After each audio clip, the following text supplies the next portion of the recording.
Hey guys, welcome to my video. Today I will be talking about if Season 1 of Avatar: The Last Airbender is overrated. Just know that I will only be talking about Season 1. I won't really be talking about the later two seasons of the show because I haven't even watched them yet. So yeah, please don't watch this video expecting me to cover the other two seasons. I'll be making videos of the other two seasons very soon though. As usual with my videos, this will include heavy spoilers for Avatar: The Last Airbender. If you're new to my Is It Overrated series on my channel, I try to figure out if a show or a movie is overrated or not based on the scores it receives on places like Rotten Tomatoes and IMDb. I review what I think was good, what was bad, and what was ugly about a show or a movie, and then I give it a certain number out of 10 rating, and then I compare that number to what the average scores were for it. And this is just a reminder that my opinion is definitely not the say-all be-all. I'm wronged a lot, and there's nothing wrong with disagreeing with me on something. Feel free to comment if I said something stupid. Anyways, let's start talking about what I liked about Avatar: The Last Airbender Season 1. I really liked Aang being the last Airbender. It adds stakes to a show. Besides him already being the Avatar, he's the last of his people. There's such a great moment in episode 17 of Season 1 where the show tricks us out. It makes it look like there are a ton of Airbenders around, but there really aren't, and that's really good. It just adds on to that feeling. This show also has some great themes so far, especially for what I first considered to be a bit of a kid's show, just from what I knew about it before I started watching it. It has themes for all ages. Sure, this might have come out on Nickelodeon, which is a primarily kids' channel on TV, but I think that anyone can love Avatar. I thought it was really charming. Nickelodeon is the channel I used to watch all the time, so it's great seeing some more of that stuff and shows. And even though this was a show that ended when I was a toddler, it was still fun to see this, and it was still a little bit nostalgic for me to watch, even though I wasn't there. Just Nickelodeon in general was a little bit nostalgic, so that was really good. One very adult theme I can think of from Avatar is genocide, just squashing that idea that this is a kid's show. That alone is enough to distinguish this show between an obvious kid's show like Paw Patrol or something. All of the Airbenders besides Aang are allegedly dead, and that is some of very heavy material for a show anyone older than 7 can watch, as it says before every episode. I mean, sure, they don't really go into a ton of details about the genocide. I don't think anyone in the show even uses the word genocide. I might be wrong, though. But they show stuff like skeletons that definitely isn't for your average toddler. I'm not gonna lie to you guys and say the show is as mature as something like Game of Thrones, but Avatar finds a great balance that anyone can enjoy. It's not too dark, it's not too mature, but it's a good balance that I think is great. Besides that, Avatar also has a theme that is as important as it ever was today: empowerment. There's a little mini story arc closer to the beginning of the season about Sokka being sexist, and that is a great arc. It's a good lesson for younger kids and really anyone watching. Just in general, empowerment is everywhere in the world of Avatar. It's there with the Earth people standing up to the Fire Nation, and even with Jet and his gang in episode 10, even if they aren't fighting the Fire Nation in the best of ways. Speaking of a Fire Nation, they made great villains. There aren't these faceless bad guys like stormtroopers in Star Wars. So many members have their own personalities. To be fair, a lot of foot soldier Fire Nation guys aren't that unique, but they don't get killed off that much. They feel human. It makes getting to know the Fire Nation so much easier by having so many scenes with Zuko and Iroh, and I love how the crew on their boat feels unique.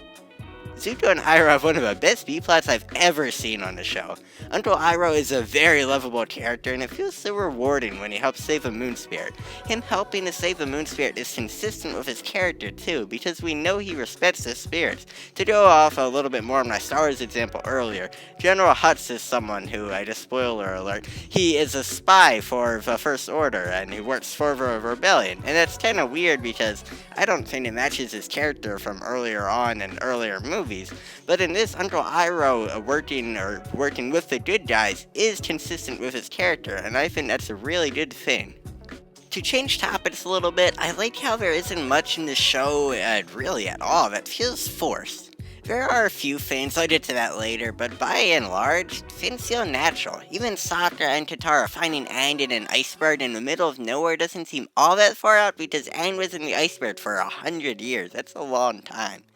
I love pretty much all of the characters in this show. We get plenty of time to meet them, which is great. I like how Aang, Katara, Sokka, Momo, and Appa are a pretty small cast of main characters to start off. It's 5 characters technically, but it's only really 3 talking characters, since, well, Momo and Appa don't talk.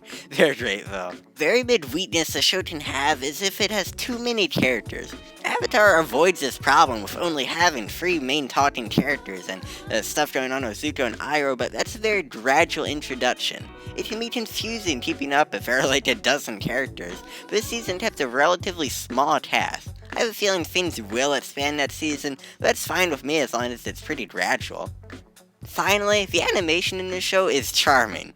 Sure, it's not perfect, the lighting on characters may look a little off sometimes in my opinion, but I still really like it. One of my favorite moments with the animation was when things shifted to black and white after the moon spirit died, and that was great. It was a perfectly jarring moment and a visual way to see how bad things were. I really liked that, and I thought it was impressive, and that shift was great, and then when things went back to normal, that was so relieving.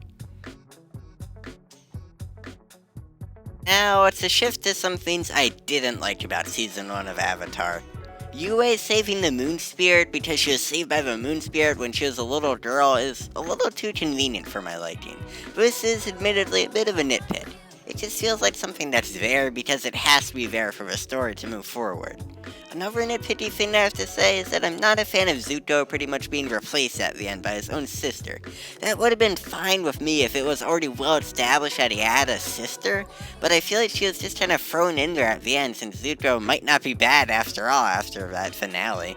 My friend who's a big Avatar fan told me his sister was in a flashback scene before this episode, or I think she was introduced in the episode before, or at least mentioned, but I don't think that counts for enough.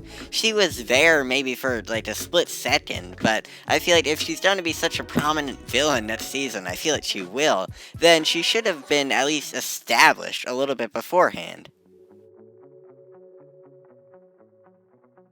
In my opinion, the only really bad thing about this season was the start of it. A big chunk of the beginning was very episodic, and it was a great time to get to know the characters, but the plot didn't move all that much until later on. To be fair, this is the problem a lot of shows face, and Avatar is by far not the worst show I've seen have this problem, but I still had a bit of an issue with it. I would have caught a lot of episodes in the season filler, or close to filler, but my same friend who told me about the flashback scene told me a lot of characters who just appear in one episode this season, or a lot of concepts, they do come back later on, so it's not really filler if they show back up in that case, but I just do wish the pacing at the start wasn't so iffy. I wish a lot of the early episodes didn't feel like launch pads or stuff that's gonna happen later on. Anyways, that's all I have to say for the review part of my video. I feel like ending these kinds of videos on the stuff I didn't like gives off the impression that I hated something, but I absolutely did not hate Avatar: The Last Airbender. Honestly, I loved it. A lot of my criticisms were admittedly nitpicks, and a lot of issues I had with this season are, as my friend says, apparently fixed later on. Now let's see if Avatar: The Last Airbender Season 1 is overrated or not. To do this, let's look at what people are rating this show. After a very quick Google, I see that Season 1 has a 92% critic score and a 97% audience score on Rotten Tomatoes. This has a 9.3 out of 10 on IMDb and an 8.7 out of 10 on IGN. I know that I normally include the Doodle reviews on these videos as well, but unfortunately the only reviews I could find on Doodle were the show as a whole, which doesn't really work here since I'm just reviewing Season 1. Based on all of this, I'm going to say that Avatar: The Last Airbender isn't overrated. I wouldn't rate it a 97% as the audience did on Rotten Tomatoes, but then again, I'm much more critical than the average watcher, so I think 97% for just the average fan is fair. I'd rate more with a 92% score, and same with IMDb's score of 9.3 out of 10. I actually think that IGN rated this too low at an 8.7 out of 10. I rate Season 1 of Avatar: The Last Airbender a 9.3 out of 10, and I don't think it's overrated. I'm very excited for Seasons 2 and 3 because I've heard they are even better, and I have faith in this show. This first season was really good. It wasn't perfect, but I thought it was good. I didn't think it was overrated, and I'm looking forward to what comes next.